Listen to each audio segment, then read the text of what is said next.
All right. Another episode 3 of The Old Man and the Kid. What's going on, kid? How you doing? I'm doing good. How about you? Some exciting stuff went down yesterday football-wise. You had the UFC going off. You had other things going around. The NBA trade deadline's coming up here in a couple weeks. It's starting to get interesting. Oh yeah. So what'd you think of the games yesterday? The games I mainly watched the Ravens Texans, and I kind of was like in and out on San Fran and Green Bay, but the Ravens showed that they're a strong team. They're going to win the games they're supposed to win, and they're going to do it in a big way. San Fran though, they looked very, scary for most of that game. You mean suspect? Suspect, yeah.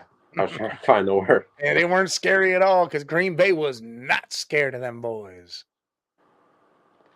Well, you had that Houston Ravens game, and last week on this show in Sports Madness, I said it was going to be a close game, right? Well, I wasn't totally wrong. It was close. It was 17-10 going in midway through the third quarter. Then you had Baltimore clamps on defense up. You got problems over there. Got to get yourself a phone stand. That's because Dante keeps texting. I'll tell him to stop doing that shit. But you had Baltimore all of a sudden put the clamps defensively down, and Lamar started scoring them he started doing things with his feet more, and they did their thing, came out on top, made it a blowout in the end. But it was close. It was a close game. But again, the Ravens did their thing, showed why they're dominant, showed why they were the number 1 seed in the AFC, and got that win. And you go to the San Fran Green Bay side. Now, I said this would be close, but the Niners would get it in the end. And could I have not scripted that any better? Because it literally took till the last minute for the Niners to get that. And Green Bay still had a shot. Love being the young quarterback he was, did a crossbody throw for an interception at the end, trying to go down and get that tying field goal. But boy, did Green Bay, Jordan Love, Aaron Jones, and that defense show that, hey, they're real. This ain't no joke. Yeah, it made me feel better about last week getting dogged on by Green Bay. Well, you got to look at it like this. Green Bay is one of those teams, man. You just don't know, and they're people are like, oh, J Love prove himself. Is he a proven guy? I mean, look at what he did the past 2 weeks. Look what he's done all year. If you want to be real, I mean, he's had a great season. They fought and struggled through stuff, but again, he's got wide receivers that are rookies or no-namers. Aaron Jones had an injury that took him out a couple weeks. The defense is literally Zaire Alexander. Then you have some other guys that people don't know a lot about. Yeah. Rookie tight ends. I mean, for them to make the playoffs, they pushed all the way to the last week. And they claimed that 7th seed, and then they beat Dallas. I mean, they whooped on them. And they went right into San Fran. Punched San Fran straight in the mouth. And said, hold on, and kept punching them. Until that end, they slipped up. And they fell for the old throw the hand in the air, and they looked up, and then they got cracked. And that was it.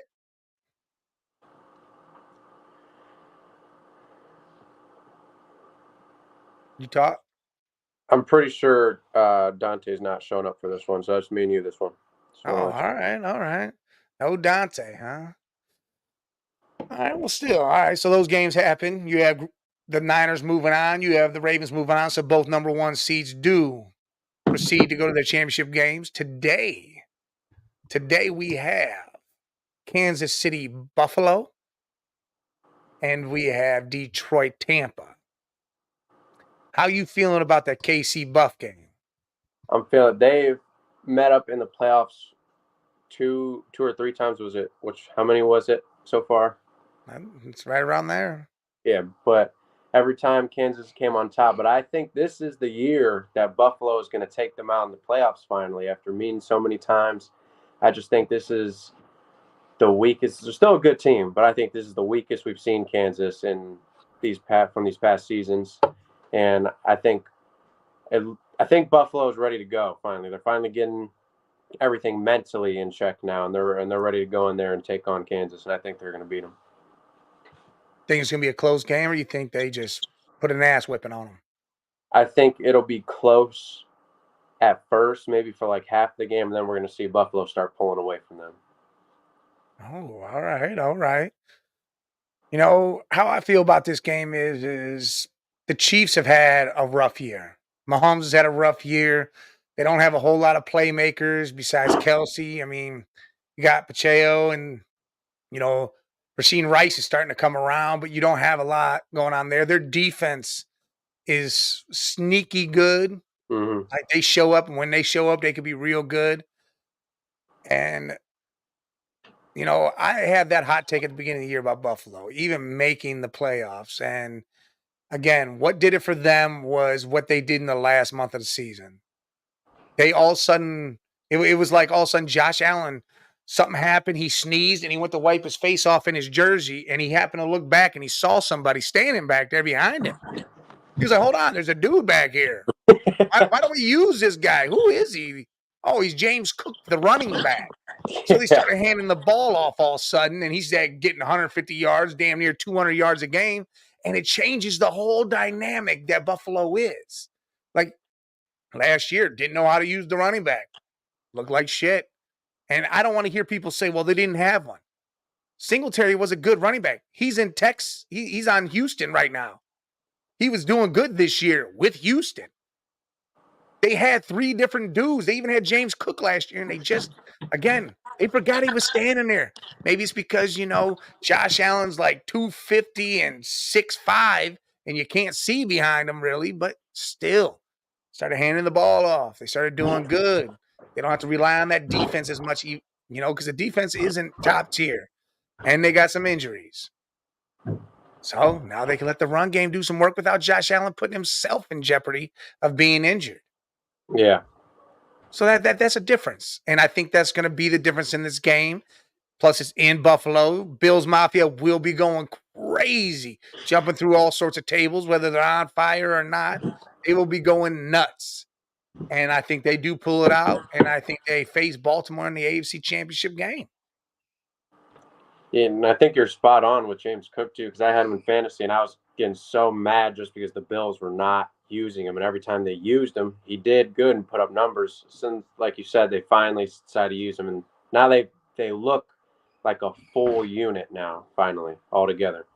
There you go. They look like a well-rounded team now that they said we could use a running back. Holy, it's like it's some new concept to them over there, but I'm glad they decided that because again, they did what they did, and now they've proven to be, hey, we're a well-oiled machine besides a couple spots here and there. But I mean, you got everybody moving in the right direction on that squad. So that's the AFC Championship. You got Baltimore, Buffalo, AFC Championship. Go to the other game. Detroit Lions, Jared Goff, Gibbs, Montgomery, Amon, Ross, St. Brown. I love that name. You got Reynolds, Williams. I mean, you got that front 4 of that defense.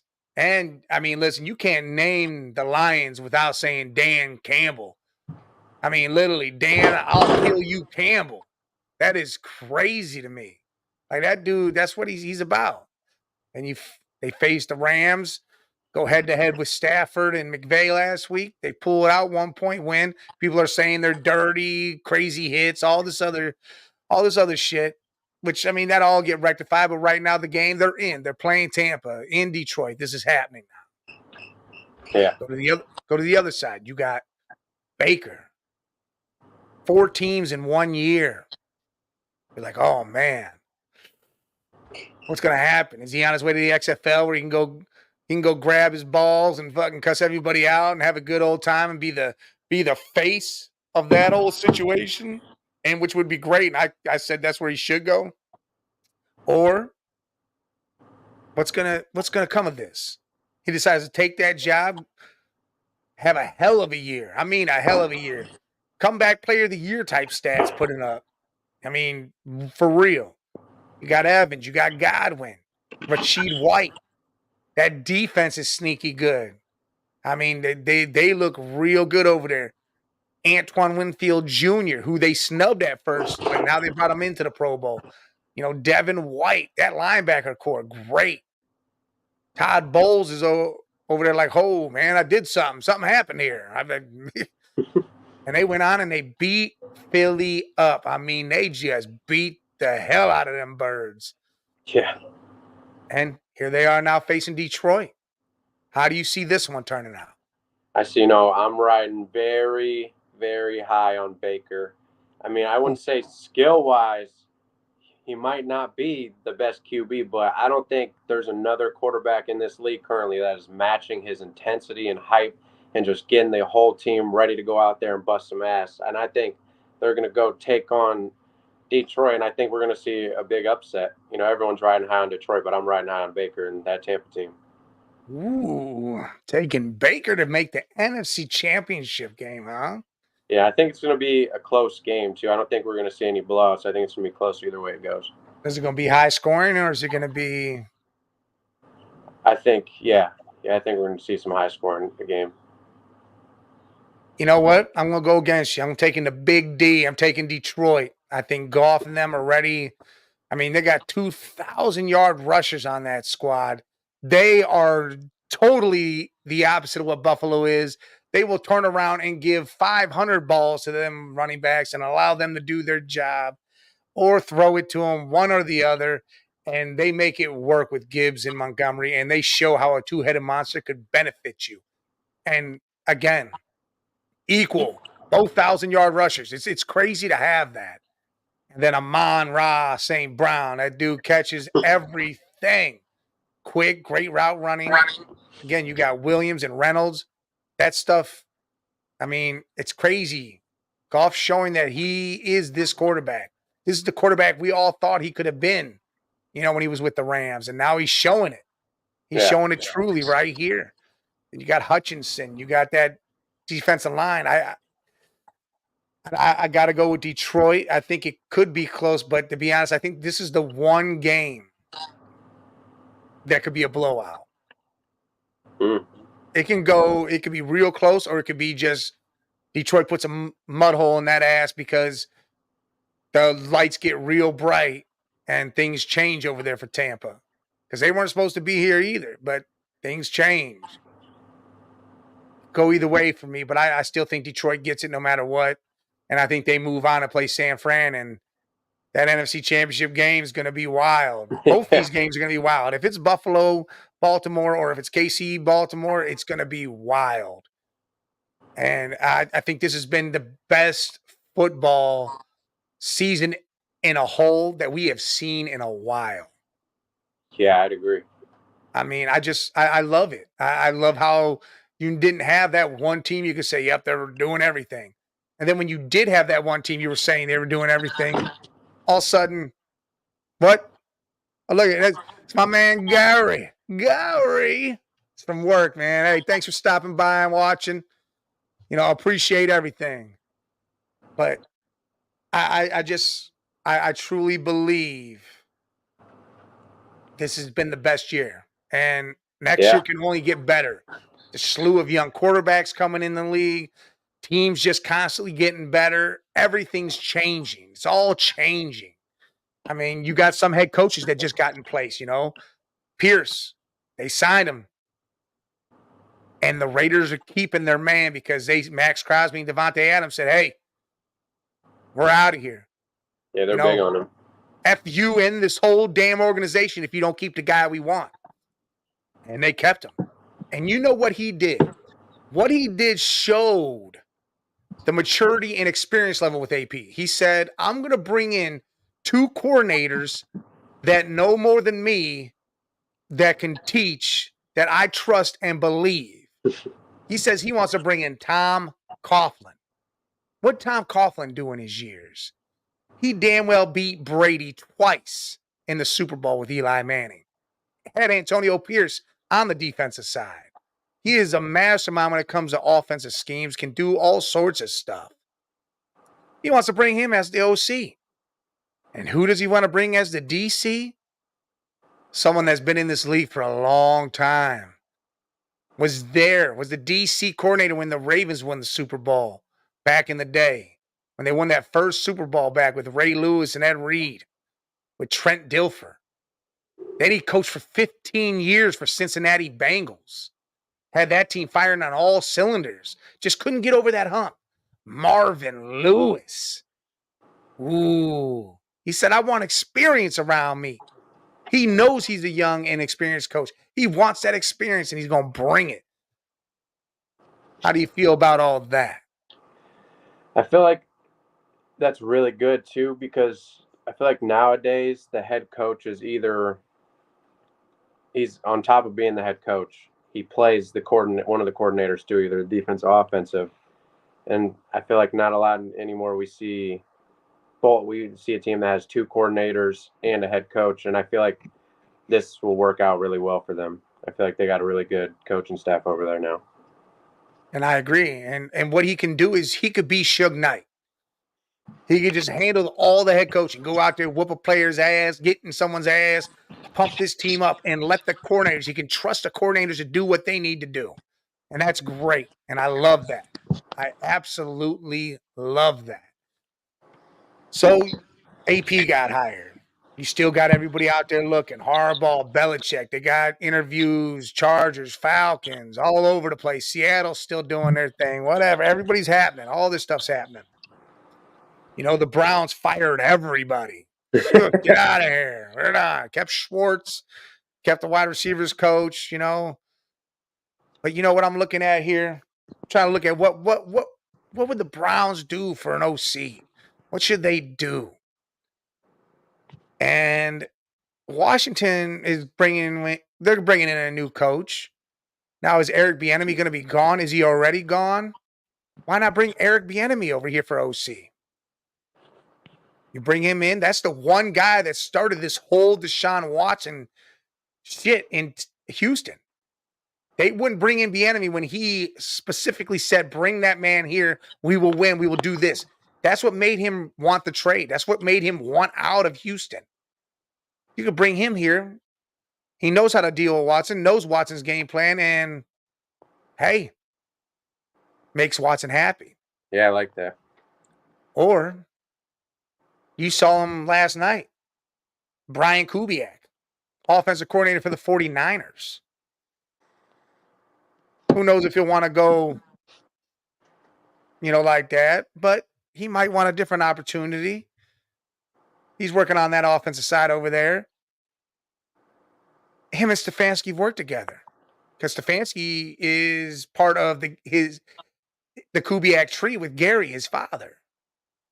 He was a quarterback's coach in Minnesota when Stefanski was the OC. Then Stefanski left. He stepped up to be the OC. Makes me feel like he would trust these two guys with play calling duties and give that up finally. I think on top of getting that, the coordinator you're talking about that knows Watson, I think also for a wide receiver 3, if he's still wants to play, go grab Will Fuller, dude. He's just sitting there in free agency. I would like to see him play our third string wide receiver and have Watson be able to reconnect with him too. You know what? That's a good point. Someone Watson's comfortable with, someone Watson did a lot with. And who did he do that with? There's another OC out there that people are starting to bring up. Tim Kelly. He was the OC during the Watson days back then, and then he had left Houston. So when Houston was looking for somebody else, he wanted Bieniemy, but Tim Kelly was the reason why he had all them good years. He knows Will Fuller. He knows Watson. I mean, Will Fuller coming in would be a nice little ad because I think we're gonna drop Goodwin. I think Grant may go. Prochet may go. You know who else? I wouldn't mind bringing in Landry. Bring him back. He still wants to play. Yeah. Come on back. Yeah. You see what we got here. You see what it is. Yeah, who knows? There was another OC I like, Kingsbury, because he knows how to deal with mobile quarterbacks. Knows how to deal with those two dual threat quarterbacks, but the Bears signed him. So now people are speculating that Caleb Williams will go to Chicago. even though I think that's just to make Fields a better quarterback. That Chicago still trades back, gets Marvin Harrison, still does their thing and keeps Fields, and I think they're happy where they're at. Yeah, that'd be great. That's what I think the Bears should do is get Marvin Harrison. Yeah, trade back, get Marvin, then draft an offensive tackle at 9, get that boy out of Penn State, solidify that line some more through the draft, bring in a couple more defensive pieces, and to be honest, the Bears could be a nice team, Yeah. a real nice team. What else we got here with these? You hear the rumblings. Flacco came out and said, I love Cleveland. It was amazing to be here. You felt special, felt all this and that. He goes, I wouldn't mind being here again. I mean, Damn. bring him back. Let him sit behind Watson. Damn. No. Can't do it. Can't bring him back. We got Watson. Can't even have him sit on the bench. Because the minute Watson throws an interception, the entire fan base, besides the smart ones, are going to turn on Watson and say, put Flacco in, put Flacco in. Yeah, that's true. Can't do it. You don't want Watson looking over his shoulder the whole time. You don't want him worried that something's going to happen. The minute he screws up just the tiniest bit, I'm good. I'm good on all that. You got DTR, Watson. You bring in a third stringer if you want, or whatever you want to do with PJ Walker, fine. But you can't do it. I mean, Flacco would be great to come back. If we didn't have Watson or Watson's injury became worse or it was setbacks or whatever, then great. Otherwise, no. Hell no. You got to remember, what did we leave at? Watson was 14 to 14, 130 yards, a touchdown, and 30 or 40 rushing yards. Yeah, he was playing Won that good game at the against end. Baltimore. Yeah. He literally was 4-1. Well, they say 5-1, but 4-1. 1,100 yards, 7 touchdowns, 5 interceptions. He wasn't having a crazy bad season. The defense helped him a lot, but again, I think the change of play calling duties, if they bring in one of these other guys, is going to be way different, especially if it's Bieniemy or someone like that to help him, to cater to him. You want to fit Watson. Don't change Watson. Fit your play calls to Watson. All right. Moving on from the Browns. Let's go NBA a little bit here. What about NBA, huh? About these damn Cavs. What, 11-3 in the last 14? Won 7 in a row? Oh, did I forget to say they're doing it without Evan Mobley and Darius Garland? Like, they are just balling. I mean, they are blowing teams out. Last couple games, I watched the first quarter. They're 22-8, 22-11. And then they're winning by 30, 40 points. This is insane. Insane that you're seeing this. Now, what do you believe the Cavs can do to get better or be better? Or should they just leave it all alone? I mean, I think we have all the right pieces. Just for some reason this year, they're not clicking how everyone thought they were.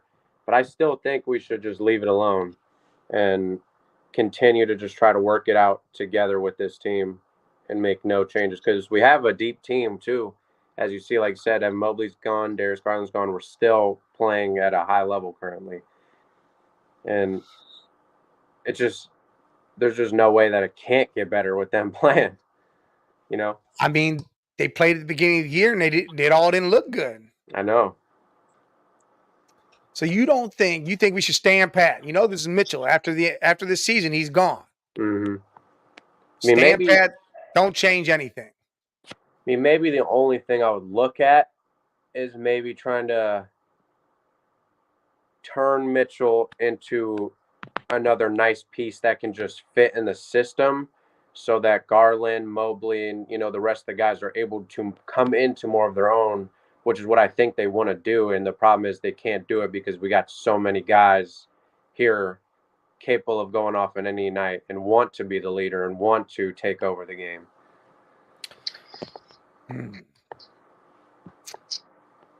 All right. I'm going to use this. I'm going to mention Bobby G because this was his. This was his idea, and I absolutely love it. Love it. You take Evan Mobley, Isaac Okoro, 3 second-round picks, maybe throw someone else in there, Dean Wade or whatever. And you make a phone call down to Memphis. And you say, hey, we know Ja ain't going to play all this year. We know you guys might be shooting for a lottery pick. How about we help you out with that? We'll make your team younger. Give you Evan Mobley, who is good, who can be good, can get better. Isaac Okoro, who's a great 3-and-D, and again, can get better. Give you a bunch of second-round picks you can use. Maybe even add a third team to throw another player in or another pick, whatever the hell we do with it. We tell them we want Jaren Jackson. You bring Jaren Jackson, put him next to J.A. Ooh. Oof. Gosh, that seems pretty good to me. You got Garland, Mitchell, Struce, J.A., and Jaren Jackson. Sounds like a good 5. Plus, you're still deep with Craig Porter, Merrill. You got George Niang, and he's been balling like crazy. Karis LeVert's still sitting there. I think that's a pretty good team. I think it is too. It's just hard letting Evan Mobley go because I think his potential is so high. It is, but are we in this?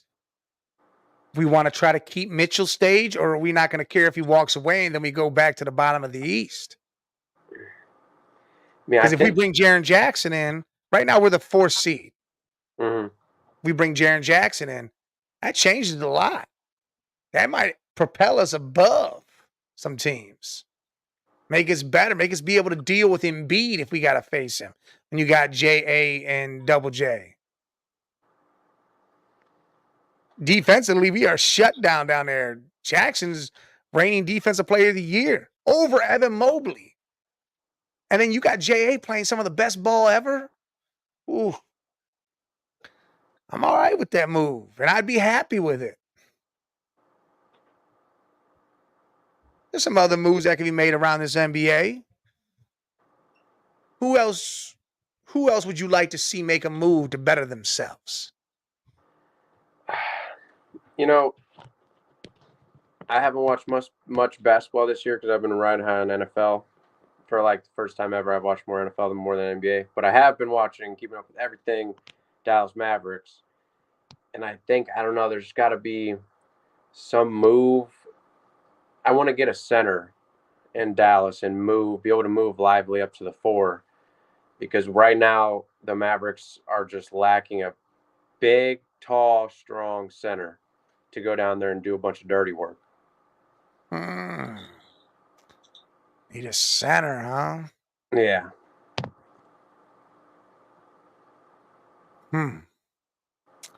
Well,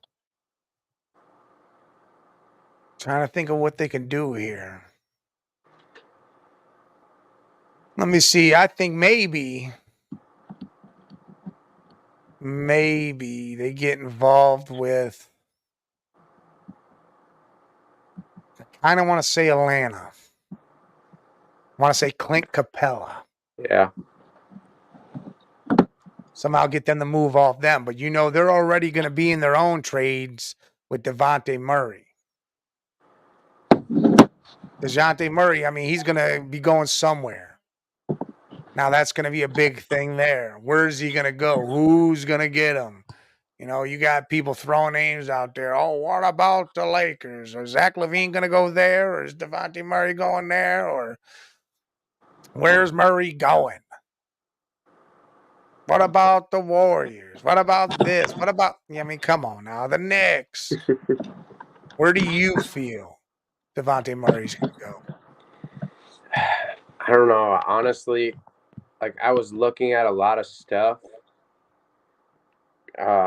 once I heard that DeJounte might get traded. But really, the team that piqued me the most I forget who it was, but they were talking about it, was DeJounte getting sent back to the San Antonio Spurs off some picks and just I forget what piece it was, but something like that, and having him there with Wemby and it's the one dude, Keon. Yeah, Keanu. I feel Is like that that's something you like? You would think that'd be the best fit? I think so, and I mean I like the idea of him being back in San Antonio with Wemby, and I think that'd be a nice little team. I mean, I don't think that current team would be destined for anything this year, but I think they'd be a fun team to watch, and they could be a team that can grow together and maybe even find their pieces that they're missing. Yeah, all right. You know what? Hmm. I'm trying to think of where I would like him to go. I think a Miami Heat thing could be nice.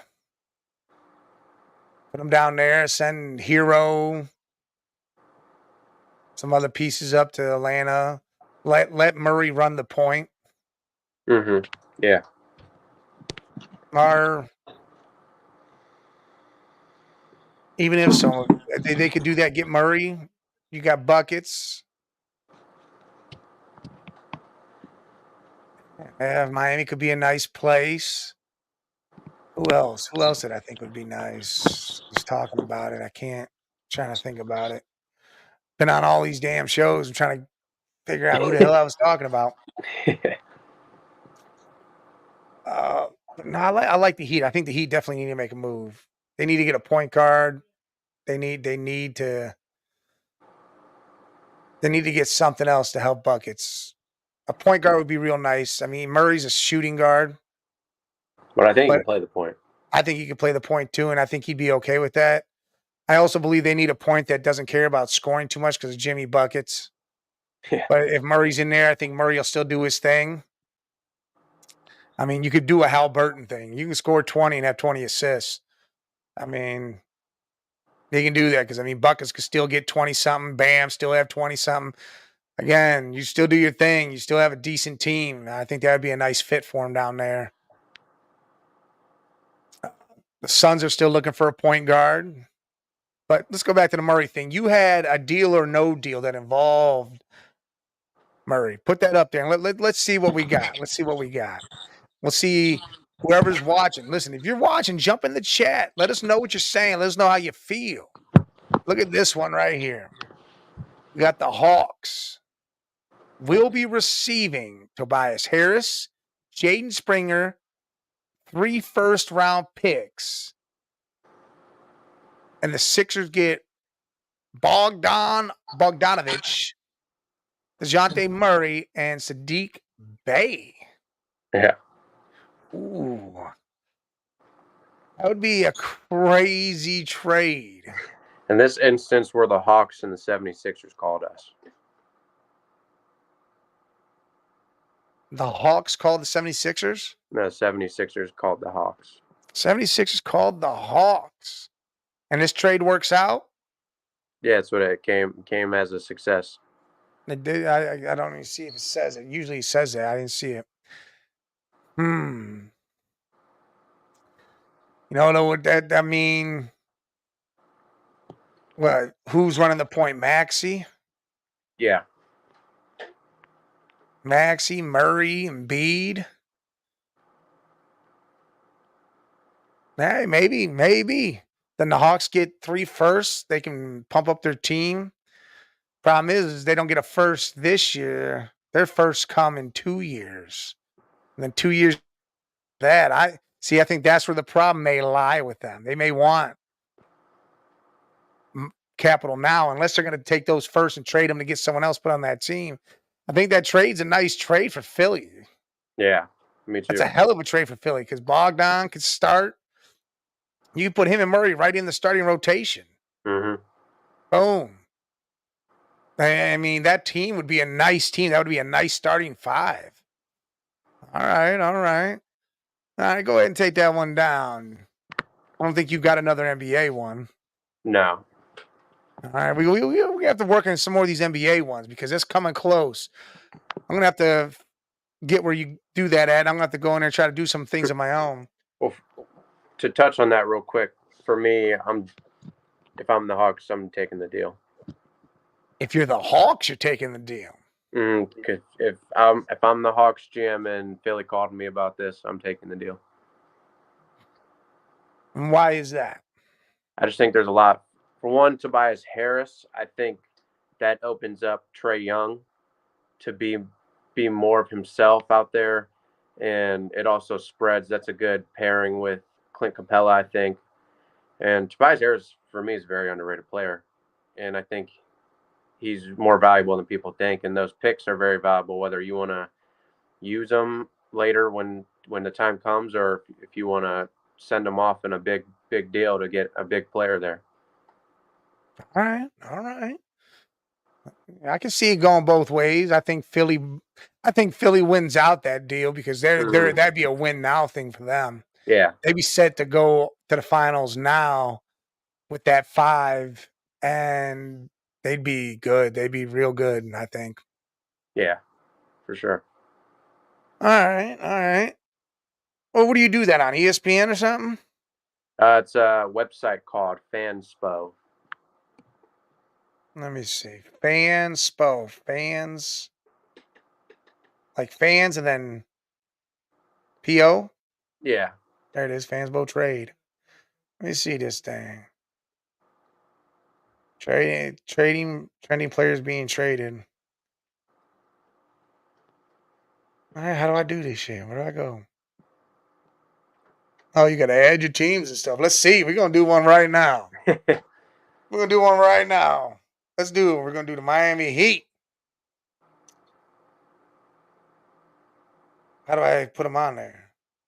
after you add both the teams and I you gotta add both do it. teams first. Yeah, pretty sure. Let's do this. All right. To the Hawks. Ooh.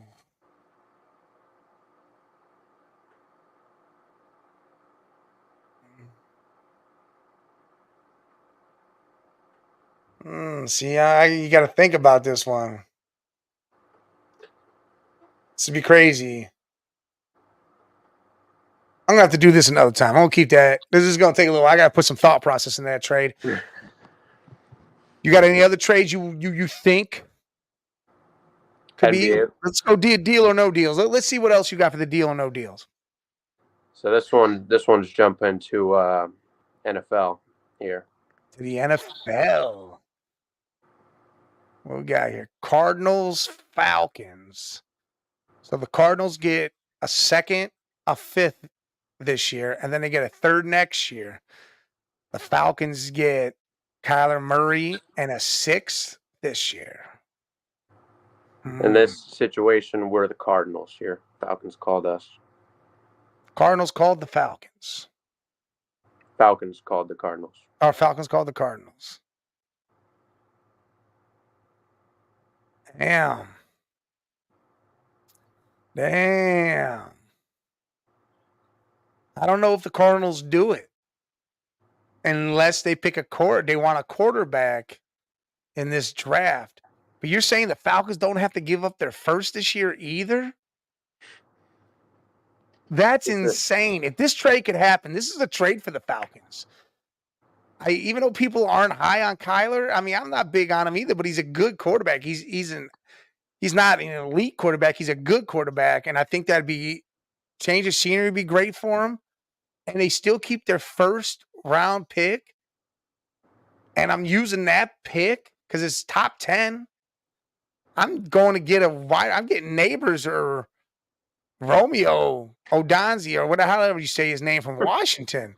You put him out there with Drake London, Kyle Pitts, and Bijan. The Falcons team will be tough. Whew. I think the Falcons team already is tough. I think they're already a really good team. I think they just need a quarterback and a coach. Yeah. Listen, they had the same thing. They had a problem the Bills had. They didn't know how to turn around and hand the ball to Bijan Robinson. But when they did, the boy can cook. I mean, that's the whole problem. I think they even had a problem with using Kyle Pitts for some reason. Yeah, they have a problem all around out there. And I think this would be great. I think this would be a hell of a trade for the Falcons. Yeah. Again, you get your quarterback. You still have your first round pick. You can draft another wideout. Put him out there with Drake London, because Neighbors may even be there. Because if I'm right, they got the 8th pick. Neighbors.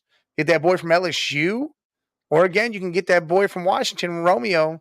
Ooh. And if Bill Belichick does go to coach there, it's looking like that's what's happening. I still don't know, because they're interviewing Vrabel and Harbaugh this week. Oh, are they? And Slovic from Houston. I'm still riding the train. Philly fires Sirianni and brings in Belichick. I think that's the smartest move for Philly to do. And I think that would work out the best. And I think that's the best fit for Belichick. But we'll see. But I like this trade for the Falcons very much so.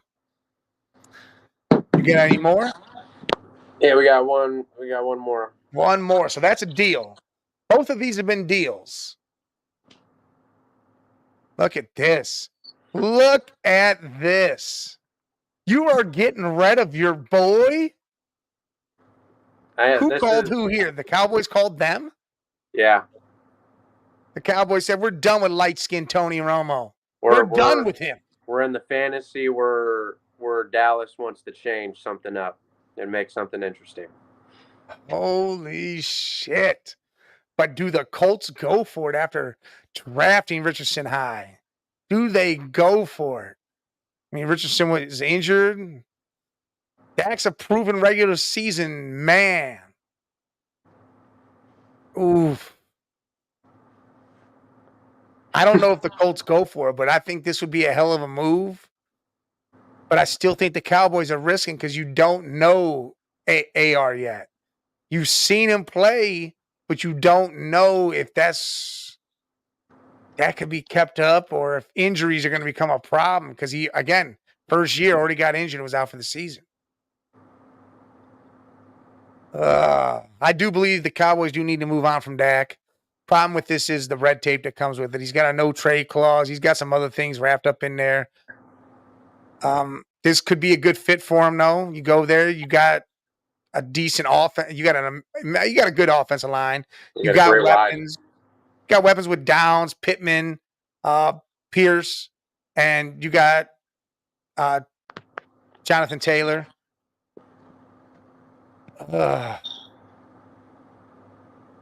I'm just weary that they wouldn't want to get rid of AR, but I think this would be a good trade for Dak.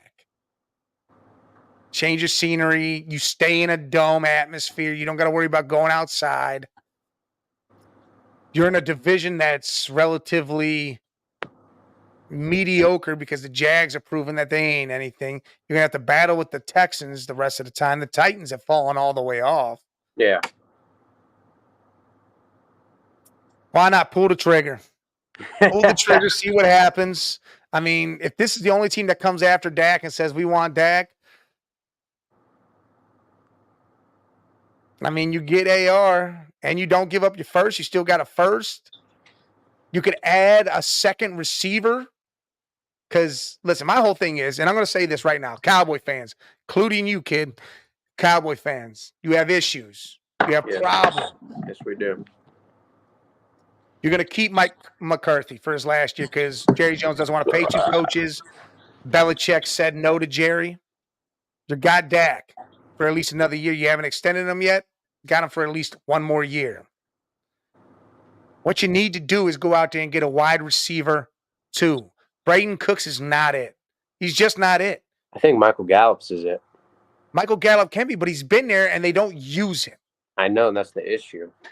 So it's time to get rid of Brayden Cooks. It's time to draft a wide receiver 2, bring in a young guy that can be paired with CD, that can run with CD, that can help take some pressure off him. Because you got Ferguson already at tight end, which is a good-ass tight end. Really good. Keep that, right? Get that. Wide receivers 2. Number 2.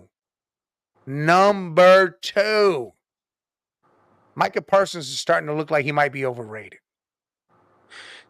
The man does one thing. He bull rushes. That's all he does. Runs straight forward. But the problem is, if a running back's running straight forward at him, the running back runs him the hell over. Why? Micah, you a monster. You a damn monster. So how about you do this? You start standing your damn ground when a running back's coming at you and you learn to tackle him. Second, you need to learn a swim move and a spin move instead of just a bull rush move. It will help you drastically. You will change your entire framework. Your skill set would be amazing, and you'll win Defensive Player of the Year the next year, automatic. And everybody will shut up about the overrated, all this other shit. Like, that needs to happen. Number 3, and I'm not going to include coaching in this because y'all do need another coach. Yeah. But number 3, go find a running back 1. Go entice Derrick Henry or someone to come there and play. Tony Pollard is not it. Not it. You know how many yards that dude had this year? Want to take a wild guess? I don't remember the exact number now. Do you think it was over 1,000? No, I know it wasn't.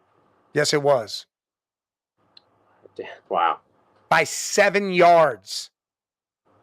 7 yards. You know how many 100-yard games he had? 1. Week 3. 1 100-yard game. It was 122 yards. After that, it was 40, 50, 70, maybe 80. Come on now. You need a running back 1 to take the pressure off Dak. If you want to keep Tony, cool. Keep Tony as a 2. Look, I want to give Tony Pollard some credit here because I would get so angry watching Cowboys games because Tony Pollard, he is the running back 1, but it's like he's not because we're using the second string a lot. We're even using the third string, and we're even letting CeeDee Lamb come run over and come get a run. And Pollard's just not being used how I think he should. He was getting used more when he was sitting behind Ezekiel Elliott. Like, that's ridiculous to me. He needs to be used a lot more. That goes to coaching. Why aren't you using your lead back like a lead back? You're using them like a third string back and using the other 2 guys more. Stop doing it. What's up, Triple B, man? Thanks for joining the show. Appreciate you, man. Look, why not go out and get a D Henry? Go get King Henry.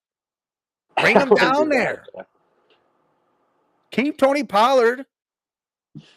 But, I mean, you only signed, what's up, Red Jet?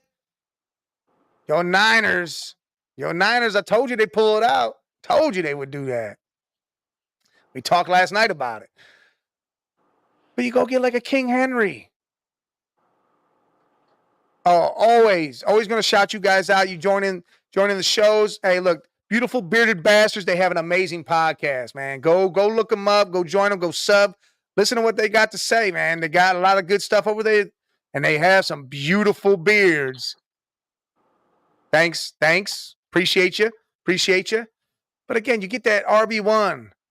You do all that. Look at Red Jet. Yes, it was. Look, yeah, Red Jet loved the bearded man. But you get that running back there. Again, you sign 1-2 years. You still keep Pollard, do all that. Just come on, man. Come on. Got to do something. You got to switch things up. Got to help your weapons out. And if you're keeping Dak, you got to help Dak out. Dak needs love. He can do all this in the regular season, but when it comes to the playoffs, it's like he goes deer in the headlights and doesn't know what he's doing. So you need those pieces, especially a run game. You need a run game to take the pressure off of him. So then once he starts feeling comfortable and he's looking around like, all right, not everybody's staring at me. Not everybody's looking at me. The pressure's not all on me. He could be more relaxed like he was after he was getting his whole ass whipped. Oh, then you saw him go, hey, this is easy. I can throw this ball. That's because you're already getting your ass kicked. Bearded Bastard says Ravens balled out, knew they would go Baltimore. All right.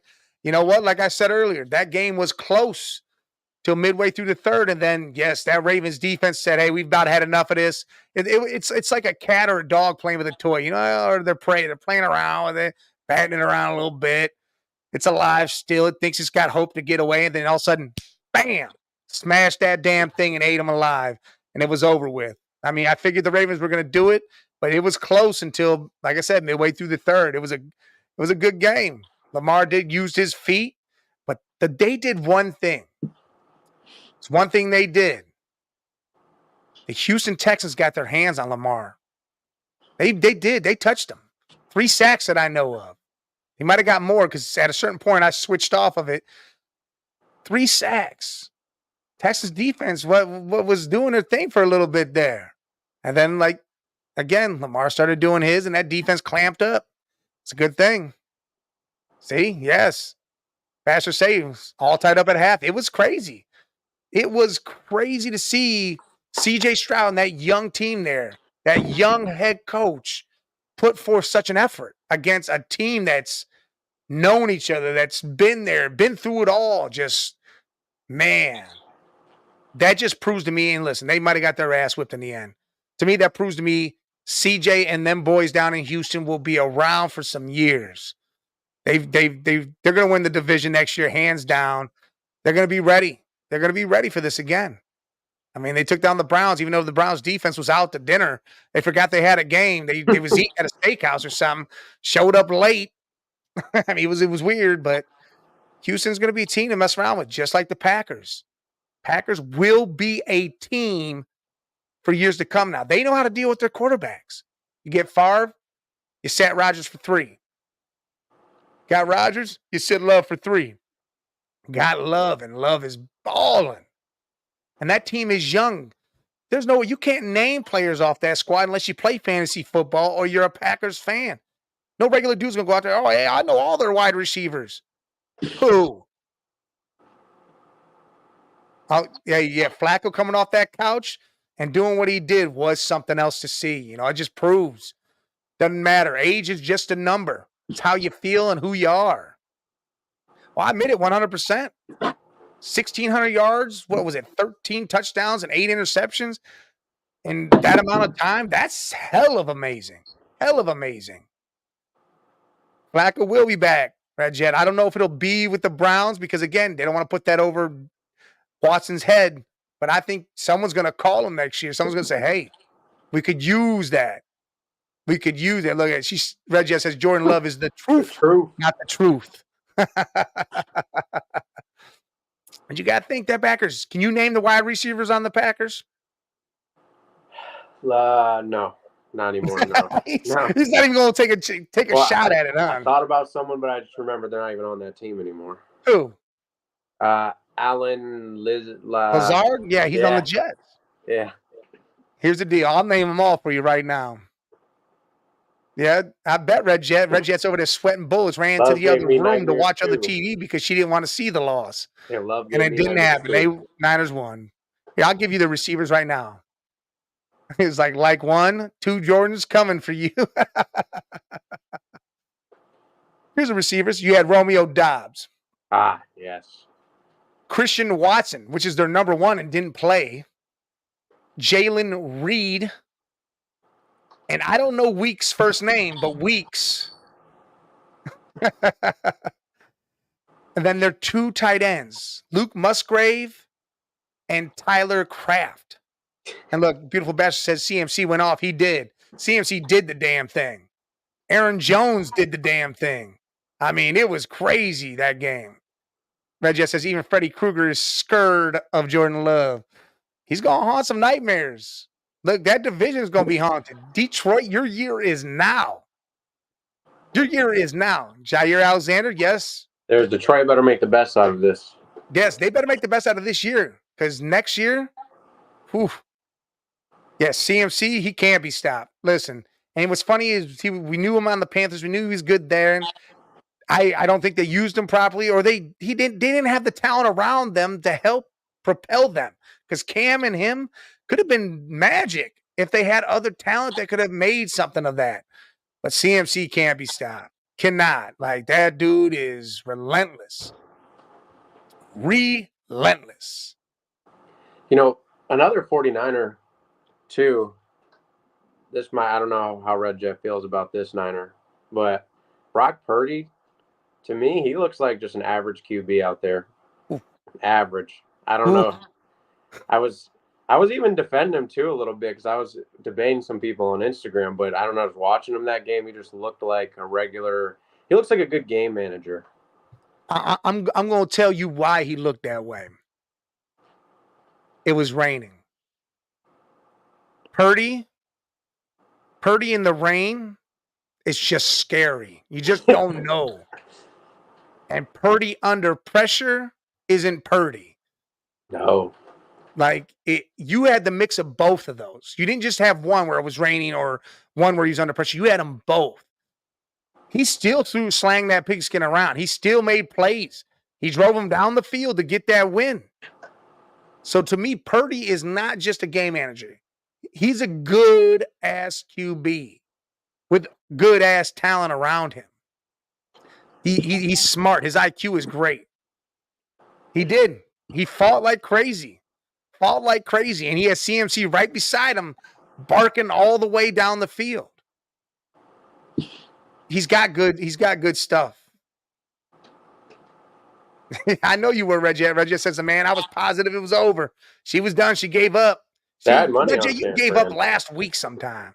I had money on San Fran against Cody. See, so you took San Fran. Yeah. All right. You know what's funny is she rewatched the entire game right after it ended. Went back and watched it. You know what's funny is Beer Cave. Shout out to my man Beer Cave Dave. We started a show last night. We have it. We're gonna figure out a name. It'll be on at 4:00 on Saturdays. What'd she say? After I went to the other room, turned the lights off, and listened to Luther Vandross. Oh, she got herself in the mood. She had to hear that silky voice of Luther Vandross. But me and Beer Cave were talking about this. He put a $25 bet on the Packers to win money line. $25 would have made him $225 if they won. He also made a bet and took the points, and he won that bet. He was riding high with the Packers the whole game. But again, he also knew the Niners are the Niners. But this is why I say this football season has been the best season in the last, I don't know, I would even say in the last 10 years. It's fun. It's very fun to watch now. Just fun football. People smashing each other. If your team got blown out the week before, they're blowing out somebody else, or there's a close game, or the team who blew them out, they're seeing again, they're fighting. It's good football. Reggie, I said, I'm kidding. I did go into the other room, turn the lights off, and listen to Snoop Dogg Doggy Style. Uh-oh. Put a little gin and juice. But, I mean, that's what this season has been about. The unknown, the mystery of it all. Saying, oh, well, this team is this team. You don't know. Yep, see, a lot of upsets, Beard says. A lot of upsets. And again, it's teams you didn't expect to show up, showed up. Close games. I mean, Tampa Bay making the playoffs, even though it's a weak division. Beating the Eagles. I mean, whooping them. Yep, Detroit, LA. Listen, beating the Eagles down.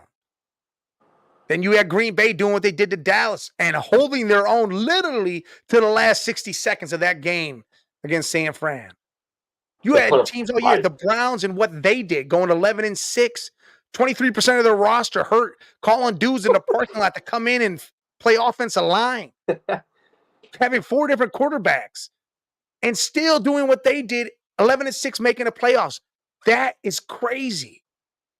The Steelers looking like they were lost and gone, not going to do nothing, making the playoffs. The Bengals losing Burrow and Jake Browning stepping in, and they had a chance to make the playoffs, but fumbled that bag at the end. Do you realize week 15, there were still 30 teams able to make the playoffs, whether it was a 1% chance or not? We haven't had that ever. Week 15, you got 4 weeks left, 3 weeks left, and you're telling me there was 30 teams still could have made the playoffs? We talking playoffs? They doing the Jimmy Moore commercial. Playoffs? I mean, because that's exactly what it was. That was insane to me. Insane to see some shit like that. Yeah, and freaking, this was like the first time that like the last week and even the last 2 weeks were more exciting than just like 1 or 2 games. Like every game was exciting and you had to watch it because you had to see who was going to go to the playoffs and whatnot. It was crazy. Listen, there is 6 divisions in football. 6. No, there's 8. There's 8 divisions in football, right? Yeah.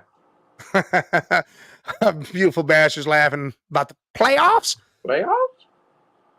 There's 8 divisions.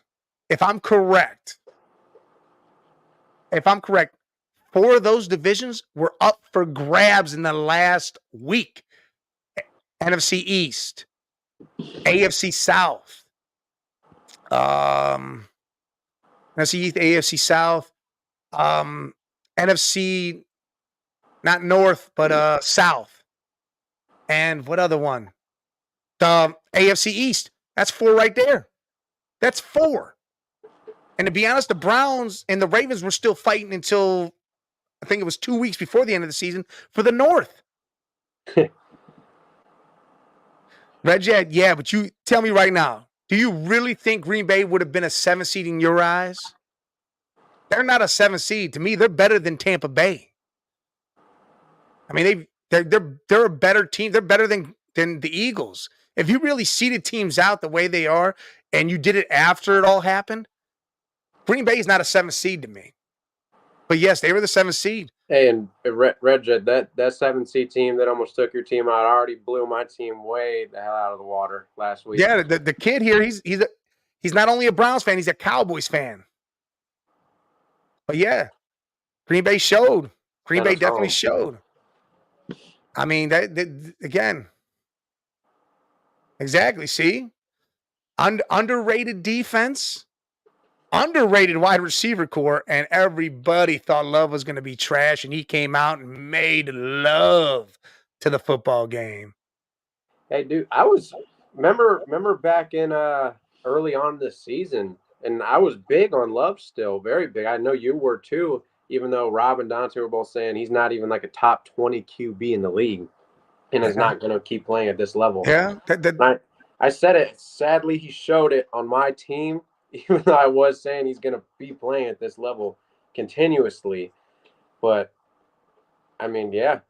Where's Dante and Rob at now? They were too scared to join the show. I don't know. Where you at now, Dante and Rob? What do you feel about Love now, next week? Y'all better come on. Y'all better have some high praises for that boy. Better have some high praises for that boy. That is true. We had no idea what we were doing out there. No idea. All that trash talking from the boys' side, from San Fran's side, I guarantee you, everybody ate some humble pie. Niners won that game, but I guarantee you they ate some humble pie and said, oh, they went over there and shook that hand respectfully after the game saying, hey, you boys came to play and you almost had us literally 60 seconds to having us. Especially with the deer in the headlights, especially Mike McCarthy. Every time they showed his face on that screen, I was getting mad. I hate Mike McCarthy. That boy looks like a deer in the headlights all the time, man. What is wrong with his ass? He just sits there with a straight face. He's straight stupid is what he is. Straight stupid. I'm done with that dude. That dude needs to go coach college ball for a little bit or something. Yeah, high school ball even. Yeah, do something with yourself, Mike. Get yourself together. Get your act right. The hell? We better not hear no playoffs. Better not hear that come out your mouth because you guys are going to be going crazy next year to try to do something because the Giants are going to get better.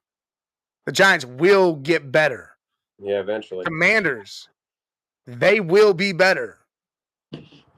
I mean, the Eagles, we don't know. The Beards say Green Bay played hard. They played hard as hell. The Eagles, they got a good team. They need to get that secondary right. The rift between Jalen Hurts and AJ Brown, we don't know what's happening there. You got to feel like Jalen or AJ may be leaving that team unless they get the right coach in there to settle that down. And Sirianni's not going to be it. You have Jordan Love. Like I said, he showed the youngness in him. He had it all on his shoulders. NFC Championship game. He did a cross body throw running to his right and threw it to the other side of the field. And he should never have did that. He should have just took that ball and ran out of bounds with it, ran up, did something like that, gave them another shot at it, but he was pushing it too much. And again, you're going to make that mistake. It's going to happen. It'll be all right. You know, Purdy made some of those mistakes in the Ravens game when they played Christmas Eve. I mean, these young guys make mistakes, but God, both Purdy and Love showed the dog they have in them. They showed it. And look what's coming out. You're going to have 6, maybe 8 QBs come out of this draft. Young. This quarterback All this quarterback class in the NFL is going to be 25 and younger. They're going to be good as hell for a long time. There's going to be a lot of good guys. Besides the midget Bryce Young, who I don't know if he can sustain it. But look, the Niners need to just settle down. It showed last night. Red Jet, you're absolutely right. They need to chill, simmer down now, play your game. Yeah, they need to play their ball. Their ball is the best ball in the league, and if they play it right, there's not a team that's going to stop them. You're right, Red Jet. Love was trying to play hero ball, especially at the end there. He was trying to force that ball when he didn't have to. He didn't have to do that. They could have went down there and got that game time, but the thing is you also have a rookie kicker that missed. They missed that field goal earlier. That right there came back to bite them. It would have been a tie game if Carlson didn't miss that field goal by this much. Missed it. This game would still be going on right now. They'd be crazy. Just think about that. Green Bay missed that field goal. Rookie kicker been doing great all year. Missed that field goal.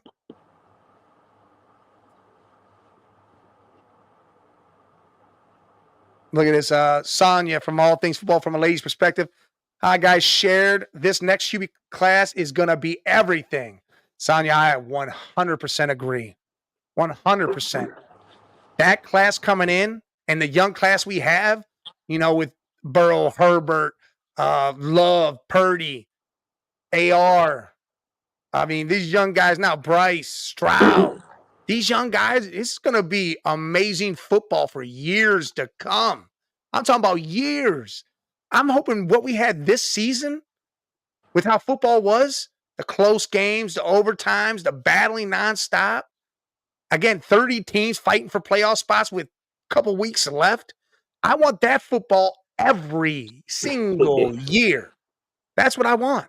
Isn't Dak like one of the oldest starting QBs in the league right now? I swear he's got to be. Well, he's up there. He's up there. He's got to be 32. If I'm right, 32 maybe? 30? Yeah, 2016 was his first year. 2016 was his first year. And where he came out, he was what? What did he come out as? 24 years old? I feel like he played all 4 years. So maybe he came out at 23, 22. Let's give it 22. So he's 29. He's just a touch under 30. Just a touch. I mean, you got to think Aaron Rodgers is the oldest quarterback. A-Rod's the oldest. Flacco played. If he plays again, he's gonna be the oldest. He's 38. Aaron, I think, is they're both right there. But I mean, look at what's going on here, guys. All these divisions are going to be up for grabs. You used to be able to say we know who's winning this division. You can't say that about no division now. There's not one division you could say that's the for sure winner. Like you used to be able to say with the Patriots, they're winning it.